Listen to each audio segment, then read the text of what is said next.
All right, well, today what I'm going to do is I'm going to start building Stephanie's boxes for the headboard.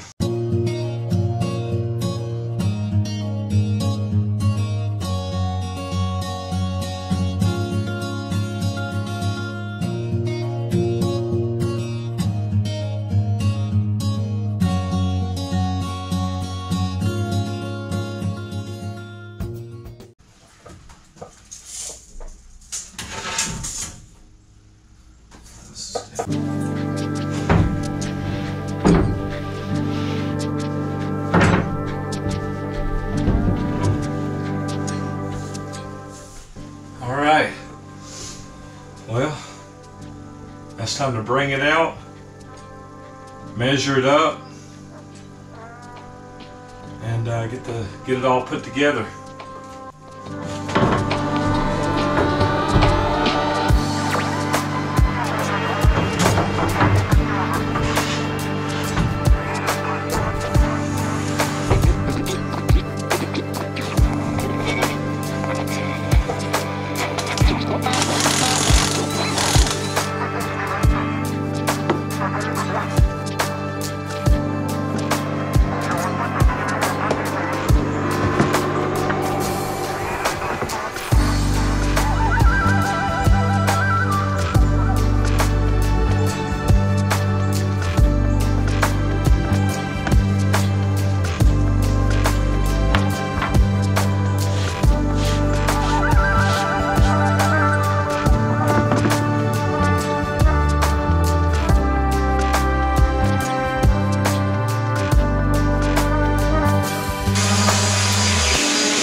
Hey everybody, what's going on? Well, I got a little overzealous. Anyway, I'm gonna go ahead and just show you what we've done here and kind of what we're doing today. So, you know, I've got the bed frame and the bed top on. Built some storage boxes for Stephanie for her headboard. Now these will flip up and down, but I haven't put the hinges on yet. And I've got everything in, got it sanded, all the corners are rounded over, and I've got my gaps the way I want them so that they'll actually lift up. I've just got these gate hinges right here that I'm going to use to put on the piece of plywood that's going to hold the mattress. And that way I'll be able to open this box, or this piece of plywood, I'll be able to open up or down, and the same with this, I'll be able to open up and down with these hinges. So I'm going to go ahead and install these, and then I guess I'm going to use I've never used one of these before, but I've got to learn, one of these cabinet hinge jigs by Craig. And hopefully somebody will either enjoy this video or get something out of it. We sure do appreciate you guys watching. And if you don't care, hit that like button and hit the subscribe button. That way we can get up to that 1,000 subscribers mark.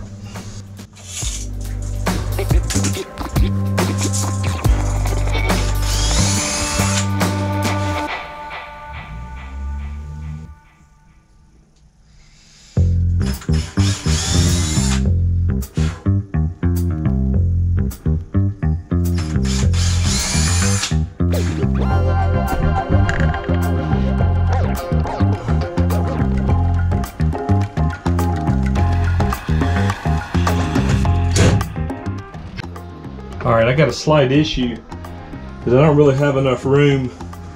I mean, I've got a small little lip, like a 1/4 of an inch lip for this edge to sit on. But if this thing shifts at all, this is going to be unstable. It's going to fall through. So I'm going to put some stop blocks over here and see if that works.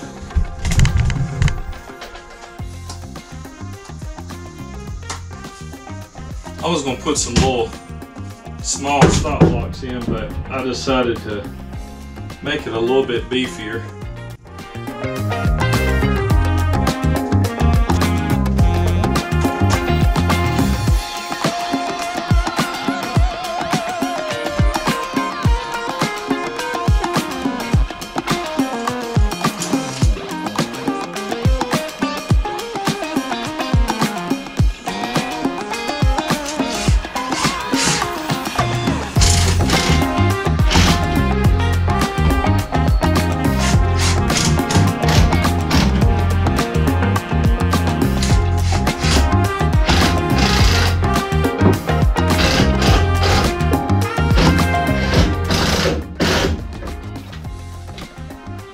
Well, see if that fits.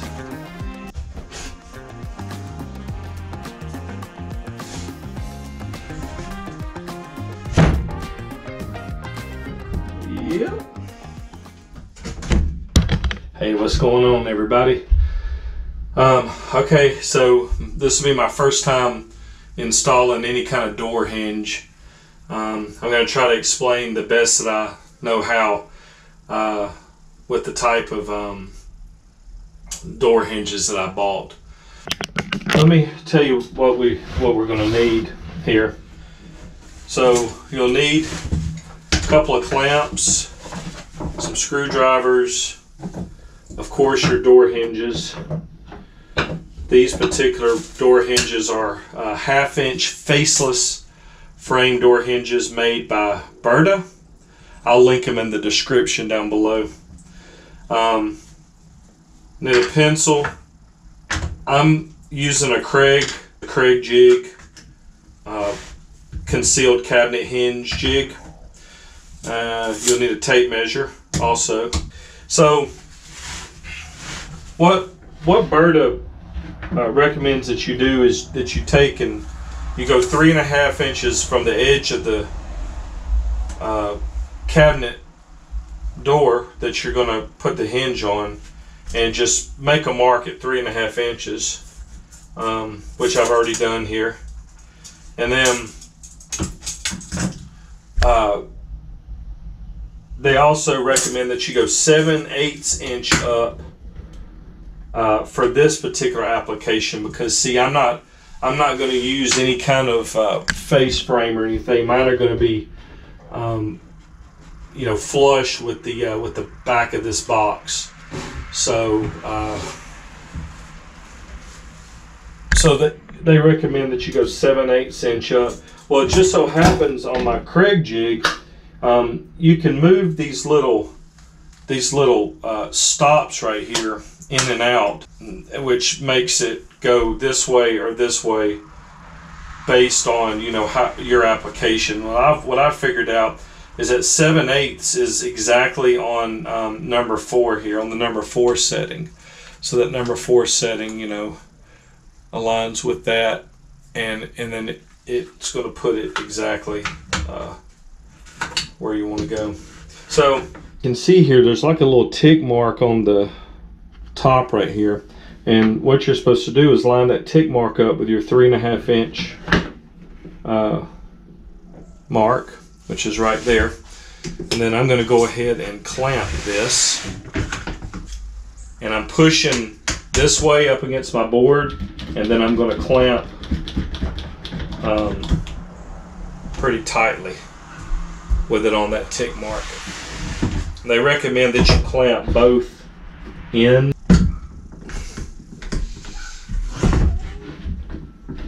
Alright. And then what we've got here is we've got this, I think it's a 35mm blade, and I think it's called something like a Forstner blade or something. But basically what you do is you insert your blade in here, and then you set the stock collar to to whatever thickness that you want. So what they recommended was for the 1/2 inch drilling depth that you just take the stock collar all the way down to its lowest setting and then tighten it, and that should get us a 1/2 inch depth. And then the way that this goes in right here is it just slides in, twists, and locks like so. Oh yeah, I forgot to also mention that you'll need a 1/16 inch drill bit, and that supposedly will drill the holes exactly where they need to be. So I'm gonna pull this out. I'm gonna chuck it down into my drill.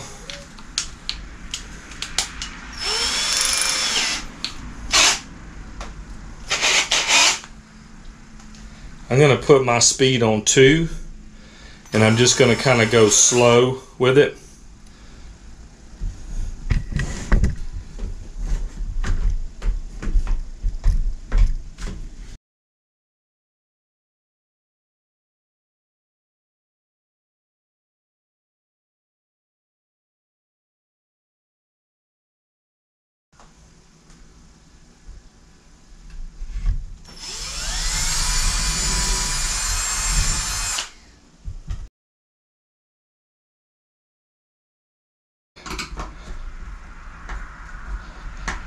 Another cool thing about these hinges, well, a couple of things. First of all, they're really affordable.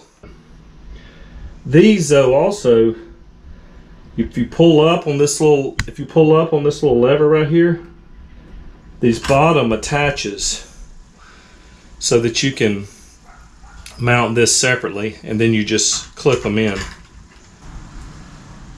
Oh, and these are soft close, by the way. Alright, so let's do this one.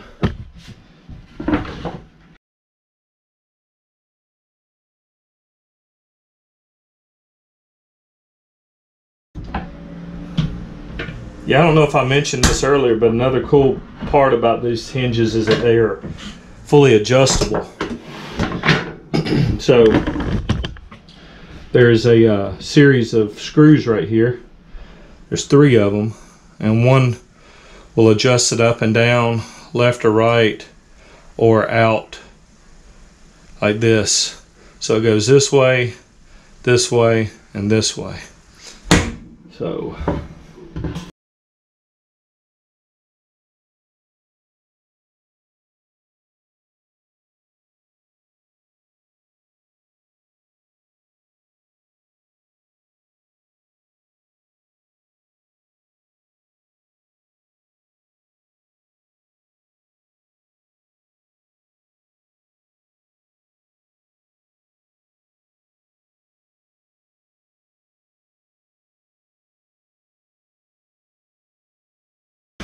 go ahead and lift this up and out and install these brackets, and then hopefully I'll be able to get them back in.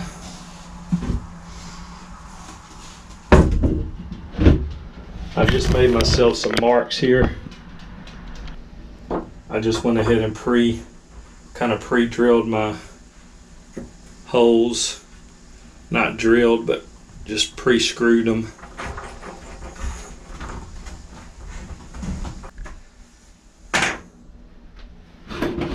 Three more to go.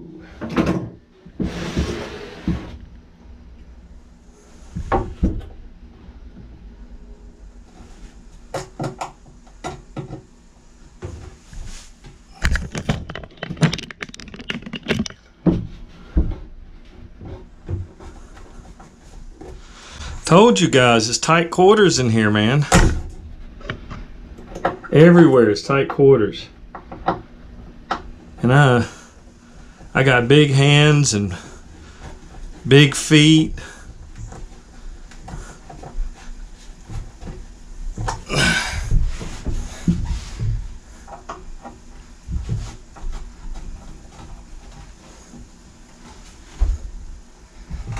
I'm tall. I got a big old belly. All those things combined don't make it easy to put together a school bus. A Skoolie.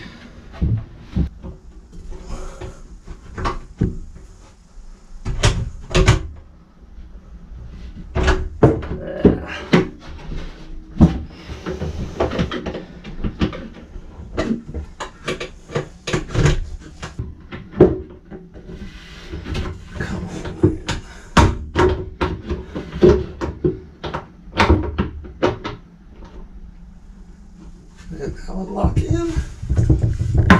It did. Oh yeah.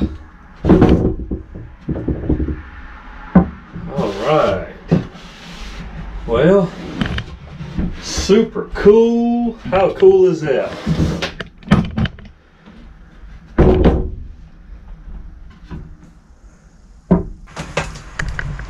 Well, one more to go. That one couldn't have turned out better, really. So, rinse and repeat.